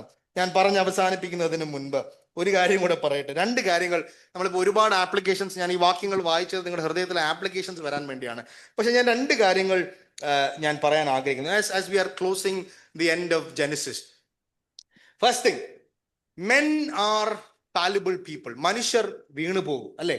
മനുഷ്യർ പരാജയപ്പെടും, തോൽവികൾ ഉണ്ടാകുന്നവരാണ് നാം മനുഷ്യരെല്ലാവരും. And we are all failures. അബ്രഹാമിന്റെ ജീവിതം എടുത്ത് നോക്കിയാൽ, ഇസ്ഹാക്കിന്റെ ജീവിതം എടുത്ത് നോക്കിയാൽ, യാക്കോബിനെ എടുത്ത് നോക്കിയാൽ, സേത്തിന്റെ ജീവിതം, ആദാമിന്റെ ജീവിതം, ഹൗവ അമ്മച്ചിയുടെ ജീവിതം, എല്ലാ ജീവിതങ്ങൾക്കും പരാജയം സംഭവിച്ചിട്ടുണ്ട്. ആ പരാജയങ്ങളുടെ എല്ലാം മധ്യത്തിൽ ഞാൻ ദൈവത്തെ മറന്നുപോയാൽ, ഞാൻ ഏറ്റുപറയാതെ പോയാൽ, അല്ലെ, ഞാൻ ദൈവത്തിനോടുള്ള എൻ്റെ ബന്ധത്തിലെ സംതൃപ്തി കണ്ടെത്താതെ പോയാൽ എൻ്റെ ജീവിതം നഷ്ടമായി പോയി. It is an absolute failure. യോസേഫിന്റെ കൂടെ യഹോവയുടെ കരം. പണം തീർന്നു പോകട്ടെ, അസുഖങ്ങൾ വരട്ടെ, വസ്തുവകകൾ ഇല്ലാതെ വരട്ടെ, എല്ലാം നശിച്ചു പോകട്ടെ, യുദ്ധം വരട്ടെ, ഇതൊക്കെ പറയാൻ എളുപ്പമാണ്, നിങ്ങളൊക്കെ പറയും. പക്ഷെ ഇതൊക്കെ നമ്മളെ പിടിച്ച് ഒലച്ചു കളഞ്ഞോട്ടെ. പക്ഷെ ഒറ്റ കാര്യം നമ്മുടെ ജീവിതത്തിൽ നിന്ന് മാറരുതേ എന്നൊരു പ്രാർത്ഥനയോട് കൂടി വേണം സഭയിലെ ഓരോരുത്തരും ഇന്ന് പോകാൻ. എന്താ പ്രാർത്ഥന? യഹോവയുടെ കരം എന്നോടൊപ്പം ഉണ്ടാകണം. അത് ദൈവം ഒരു കാരണവശാലും ഒരു കാലഘട്ടത്തും അത് എന്നിൽ നിന്ന് എടുത്ത് കളയരുതേ തമ്പുരാനെ. കാരണം യഹോവയുടെ ആ കരം അബ്രഹാമിനെ നയിച്ച, ഇസ്ഹാക്കിനെ നയിച്ച, യാക്കോബിനെ നയിച്ച, ഇസ്രായേൽ മക്കളെ നയിച്ച, യേശു ക്രിസ്തുവിനെ നയിച്ച, നമ്മളെ നയിക്കുന്ന കരം. യോബിനോട് ചോദിക്കുന്നത്, എന്റെ കരം കുരുതായി പോയിട്ടുണ്ടോടാ? ഇല്ല, പോയിട്ടില്ല. I am with you. 2ാമത്തെ ഒരു കാര്യം കൂടെ ഞാനൊന്ന് പറഞ്ഞ് അവസാനിപ്പിക്കട്ടെ. Ultimate victory in this life. ഈ ആത്മീയ ജീവിതത്തിലെ ഏറ്റവും അന്ത്യത്തിൽ നമ്മുടെ അൾട്ടിമേറ്റ് വിജയം എന്ന് പറയുന്നത് ഈ ജഡം എന്ന് ഞാൻ ഒഴിയുന്നോ അന്നേ ഉള്ളൂ. അല്ലെ?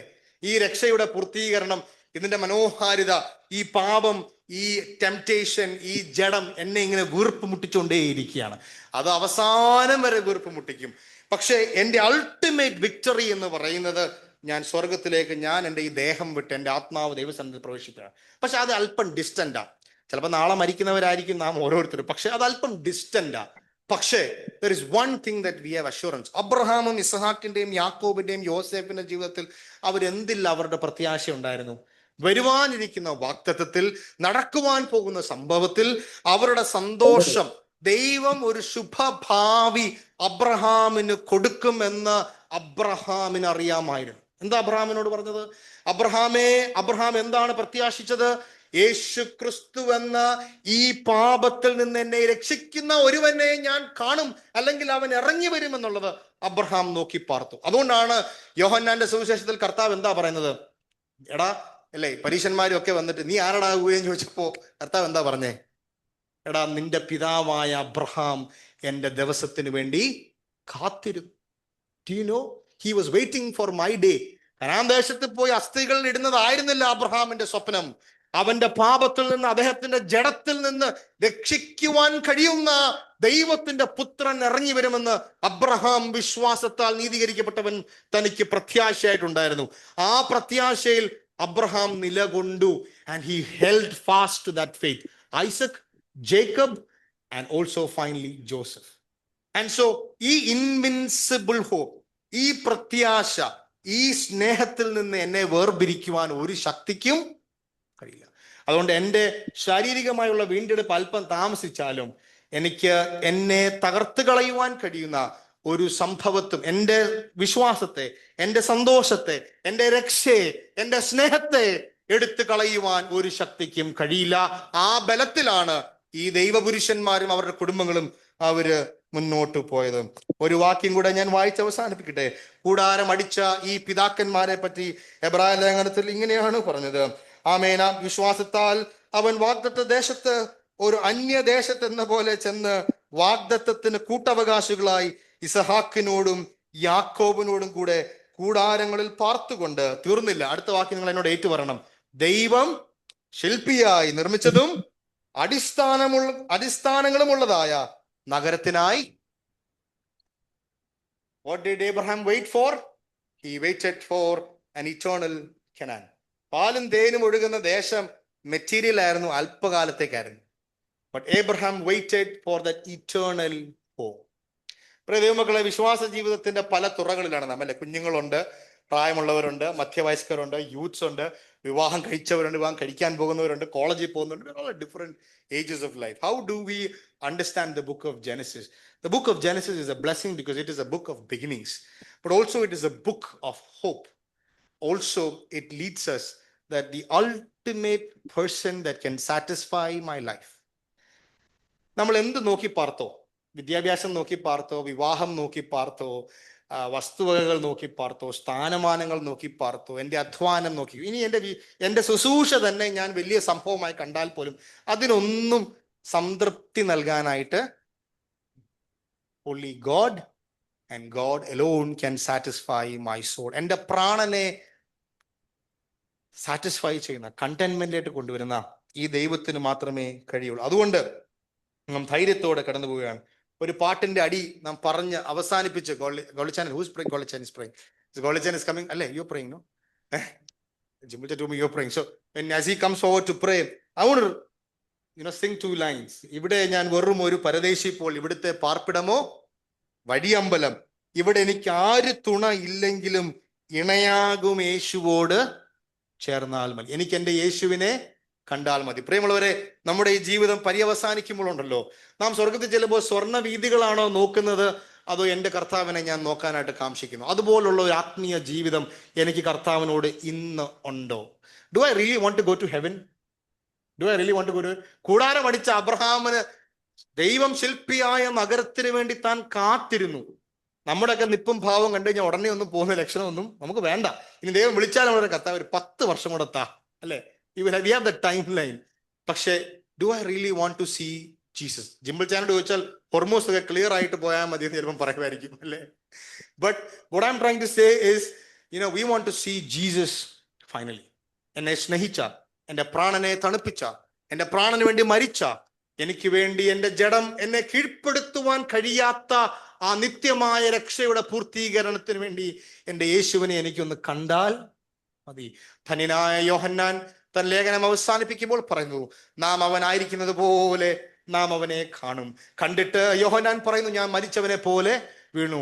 വന്നവന്റെ തോളൽ തട്ടിയിട്ട് പറഞ്ഞു, ഭയപ്പെടണ്ട, ഞാൻ ആൽഫയും ഒമേഗയും, പാതാളത്തിന്റെ താക്കോൽ എന്റെ കൈവശമുണ്ട്.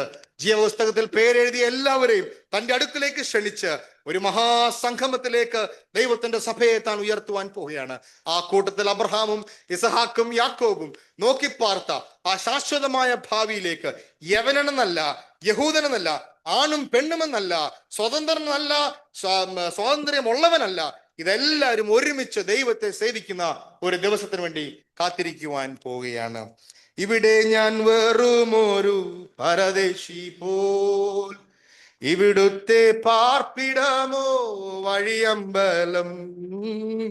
ഇവിടെ ഞാൻ വെറുമൊരു പരദേശി പോൽ, ഇവിടുത്തെ പാർപ്പിടമോ വഴിയമ്പലം. ഇവിടെ എനിക്കാരു തുണ ഇല്ലെങ്കിലും, ഇവിടെ എനിക്കാരു തുണ ഇല്ലെങ്കിലും, ഇണയാകും യേശുവോടു ചേർന്നാൽ മതി. ഇണയാകും യേശുവോടു ചേർന്നാൽ മതി. എനിക്കെന്റെ യേശുവിനെ കണ്ടാൽ മതി. ഇഹത്തിലെ മായാ സുഖം വിട്ടാൽ മതി. പരൻ ശില്പിയായി പണിത നഗരമതിൽ, പരൻ ശില്പിയായി